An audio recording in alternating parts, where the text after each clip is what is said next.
Worksheet क्रमांक 46 सर्वांग समता के प्रतिबंध एसएस। एसएस का मतलब होता है भुजा कोण भुजा सर्वांग समता। तो यहाँ पे हम देख सकते हैं बीसी जो ए बी सी त्रिभुज में बीसी भुजा है वो क्यू आर के बराबर है 6 सेंटीमीटर की। यहाँ कोण 50 अंश का है, तो यहाँ कोण क्यू भी 50 अंश का है तथा दूसरी भुजा ए बी 3.5 सेंटीमीटर है जो कि बराबर है पी क्यू के। अगर ये दोनों त्रिभुजों में संगत भुजाएं और उनके बीच बनने वाला कोण आपस में बराबर होते हैं तो दोनों त्रिभुज जो हैं सर्वांग सम होंगे, यानी बिल्कुल समान आकार और समान आकृति के होंगे।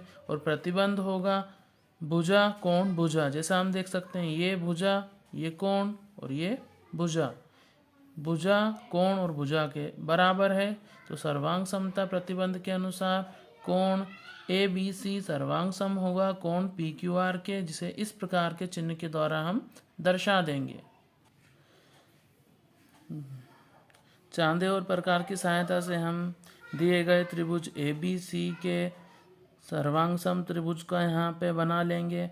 सबसे पहले हमने बी सी जो कि 5 सेंटीमीटर है उसके बराबर क्यू आर 5 सेंटीमीटर का रेखाखंड खींचा। इसके बाद यहाँ पे चांदे की सहायता से 70 अंश का कोण बनाते हुए एक किरण क्यू एक्स खींची और इसके बाद आर से 4 सेंटीमीटर का चाप भरा। जो चाप किरण क्यू एक्स को जिस बिंदु पर कट करता है उसे पी नाम दिया। इस प्रकार से हमारा त्रिभुज पी क्यू आर बना जो कि त्रिभुज ए बी सी के सर्वांग सम है भुजा कोण भुजा सर्वांग समता से। इसी प्रकार से हमने अन्य त्रिभुजों को भी चांदे प्रकार की और स्केल की सहायता से बना लिया है। वर्कशीट क्रमांक 47 अंग समता के प्रतिबंध ए एस ए यानी कि कोण भुजा कोण। यहाँ पे हम देख सकते हैं कोण ए बी सी जो है 60 अंश का है, उसके बीच की भुजा 5.5 सेंटीमीटर की है तथा कोण बी सी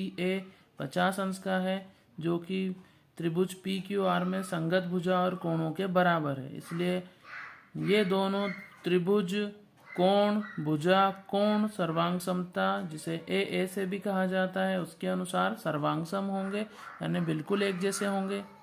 त्रिभुज ए बी सी सर्वांग सम है त्रिभुज पी क्यू आर के और प्रतिबंध है कोण भुजा कोण। यहाँ पर हम इसी प्रकार से ए बी सी त्रिभुज दिया हुआ है जिसके सर्वांग सम हम त्रिभुज बना लेंगे। यहाँ पे हमने सबसे पहले बी सी जो दिया है 3.5 सेंटीमीटर, तो हमने क्यू आर 3.5 सेंटीमीटर का एक रेखाखंड बना लिया। फिर चांदे की सहायता से यहाँ पे क्यू एक्स 40 अंश का कोण बनाते हुए किरण बनाई और आर को केंद्र मानकर 70 अंश का कोण बनाते हुए क्यू वाई किरण के बनाई। ये दोनों किरणें एक दूसरे को जिस बिंदु पर मिली उसे हमने पी नाम दे दिया। इस प्रकार से पी क्यू आर त्रिभुज बना जो कि त्रिभुज ए बी सी के सर्वांग सम है भुजा कोण भुजा सर्वांग समता प्रतिबंध के अनुसार। इसी प्रकार से हमने अन्य त्रिभुजों को भी सर्वांग सम त्रिभुजों को बना लिया है और प्रकार की स्केल की सहायता से। वर्कशीट क्रमांक 48 त्रिभुज के प्रकार एवं सर्वांग समता की समझ के लिए। प्रत्येक आकृति में x यानी अज्ञात कोण हमें ज्ञात करना है। तो यहाँ पे हम देख सकते हैं 60 और 60 120 120 तो हम त्रिभुज के तीनों अंतः कोणों का योग होता है 180। 180 में से 120 को घटा देंगे तो कितना आया 60 अंश। तो x का मान यहाँ पे होगा 60 अंश। यहाँ पे हम देख सकते हैं 45 अंश का कोण है और ये एक समकोण है यहाँ पर, यानी 90 अंश का होगा। तो 90 और 45 को जोड़ा तो 135। 180 में से हम 135 को घटा लेंगे तो हमें प्राप्त हो रहा है 45 अंश, यानी x का मान है 45 अंश। इसी प्रकार से यहाँ पे 70 अंश का कोण दिया हुआ है। यहाँ पे हम देख रहे हैं x का मान हमें ज्ञात करना है। ये दोनों भुजाएं बराबर हैं तो इस भुजा के सामने का कोण x है, y z के सामने का कोण 70 है और ये भुजा बराबर है x y के, तो x का मान होगा 70 अंश। तीसरा कोण जो यहाँ पर दिया है 7 7 14 यानी कि होगा 40 अंश का। रिक्त स्थानों की पूर्ति कीजिए। एक त्रिभुज की तीनों भुजाएं क्रमशः किसी दूसरे त्रिभुज की संगत भुजाओं के बराबर हों तो दोनों त्रिभुज सर्वांग सम होते हैं। इसको भुजा भुजा भुजा प्रतिबंध कहते हैं। ऐसे इस प्रतिबंध के अंतर्गत एक त्रिभुज की दो भुजाएं और उनके अंतर्गत कोण दूसरे त्रिभुज की संगत दो भुजाओं और उनके अंतर्गत कोण के बराबर हो तो ये त्रिभुज सर्वांग सम होते हैं। यहाँ पे हमें कोण भुजा कोण सर्वांग समता के लिए प्रतिबंध लिखना है। तो हम जानते हैं एक त्रिभुज के दो कोण और उनके बीच की भुजा किसी दूसरे त्रिभुज के संगत दो कोणों और उनके बीच की भुजा के बराबर होंगे तो दोनों त्रिभुज एक दूसरे के सर्वांग सम कहलाते हैं। दिए गए कोणों में से दो समान कोणों की पहचान कर उनके नाम लिखिए। तो यहाँ पे हम देखेंगे समान कोण कौन से हैं। तो यहाँ पे कोण जो दिया हुआ है 100 अंश का है और यहाँ पे कोण डी 100 अंश का है, यानी दो समान कोण हैं ए और डी, जबकि बी और सी की माप इन दोनों कोणों से अलग है। वर्कशीट क्रमांक 49 समांतर रेखा खींचना।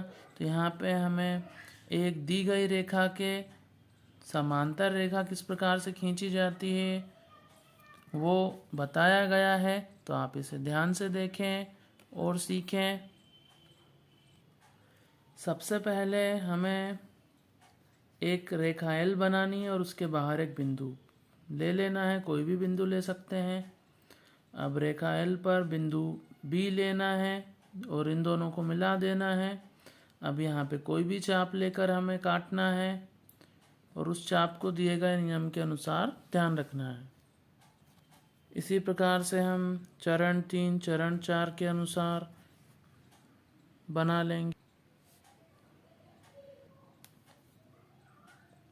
वर्कशीट क्रमांक 50 देखें और समझें। हम बंद आकृतियों के अनुमानित क्षेत्रफल ज्ञात करेंगे। यहाँ पे हमें दिया गया है आयत कितने वर्गों से मिलकर बना है।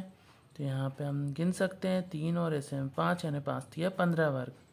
यहाँ पे त्रिभुज में हम देख सकते हैं पूर्ण वर्गों की संख्या है 8, आधे वर्गों की संख्या है उसका आधा हम ले लेंगे 6 है, तो 3 वर्ग ले लिए, दोनों को जोड़ा तो योग आ गया।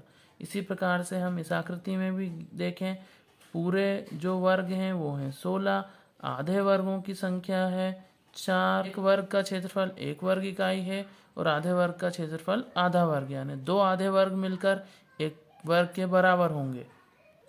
नीचे बनी बंद आकृतियों के अनुमानित क्षेत्रफल ज्ञात कीजिए। तो हम देख सकते हैं 1 2 3 4, 4/4 का वर्ग है तो इसका क्षेत्रफल होगा 16 वर्ग इकाई। यहाँ पे हम देखते हैं पूर्ण वर्गों की संख्या है 8, आधे वर्गों की संख्या है 4, तो वर्ग इकाई होगा 12 वर्ग इकाई क्षेत्रफल होगा।